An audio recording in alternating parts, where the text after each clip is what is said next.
আসসালামু আলাইকুম এভরিওয়ান। আজকে আপনাদেরকে রান্না করে দেখাবো কচুর শাক। এখানে আমি কচুর ডাঁটাগুলো আলাদা করে কেটে রেখেছি, আর এখানে শাকটাও আলাদা করে কুচিয়ে ধুয়ে নিয়েছি। আর নিয়েছি আমি এখানে মশলা নিয়েছি, দেখুন হলুদের গুঁড়া, মরিচের গুঁড়া, লবণ পরিমাণ মতো নিবেন। আর নিয়েছি এখানে পেঁয়াজ, আর এখানে নিয়েছি আমি রসুন বাটা, রসুন কুচিয়ে নিয়েছি। আর নিয়েছি শুকনো মরিচ একটা, কাঁচামরিচ একটা কুচিয়ে নিয়েছি। আর এখানে নিয়েছি আমি টক নিয়েছি 2 টুকরা তেঁতুল। এখানে জলপাই থাকলে জলপাই দেওয়া যাবে, চালতা থাকলে চালতা, কিংবা লেবুর রসও দেওয়া যাবে, যে কোনো টক দেওয়া যাবে। এখন আমি প্রথমে হলুদের গুঁড়ো, মরিচের গুঁড়ো আর লবণ পরিমাণ মতো যেটা দিয়েছি আমি, সেগুলা এখানে দিয়ে দেব। দিয়ে দিয়েছি। এখন দিয়ে দেবো রসুন বাটাটা। রসুন বাটা নিয়েছি 1 চামচ পরিমাণ, রসুন বাটাটা দিয়ে দেব। আর দিয়ে দেব কাঁচামরিচ কুচিয়ে নিয়েছি 2 টুকরা।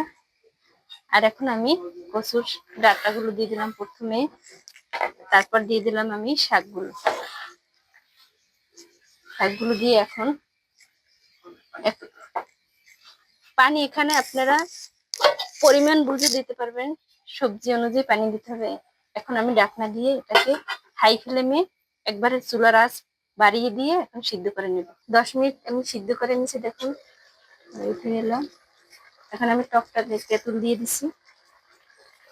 এই দেখুন এভাবে সিদ্ধ করে, এই সিদ্ধ করে পানি ফেলাতে হবে না, তাহলে তো পুষ্টিটা চলে যাবে। এই জন্য এইভাবে সিদ্ধ করে, দেখুন কালারটা বেশি কালো হয় না, আর রংটা সুন্দর দেখাচ্ছে। এখন আমি এটাকে ভালো করে এখন গুটিয়ে নেব। দেখুন এখন আর ডাকতে হবে না, এখন এভাবে রান্না করবো। আর একটা গুটনি দিয়ে গুটে নেব। দেখুন এভাবে আমি সবটুকু গুটিয়ে নিয়েছি, এইভাবে মিক্স করে নিয়েছি। এই দেখুন এখন আমি এটাকে নামিয়ে নেব। আমি আর কড়াই বসিয়ে দিলাম। এখন পরিমাণ মতো তেল দিয়ে দেব, আর দিয়ে দেবো এখন আমি যে বাগার দেবো রসুন কুচিয়ে রেখেছিলাম অল্প একটু, শুকনো মরিচ একটা, আর দিয়ে দেবো পেঁয়াজ।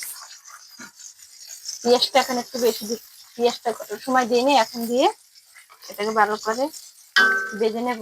দেখুন এরকম করে আমি ভেজে নিয়েছি, এইভাবে এরকম করে ভেজে নিচ্ছি। আর এখন আমি দিয়ে দেবো, একে দিয়ে এখন ভালোভাবে এভাবে মিশিয়ে নেব। এরকম কচুর শাক রান্না করে খেয়ে দেখবেন, অনেক মজা হয় আর সবাই খাবে।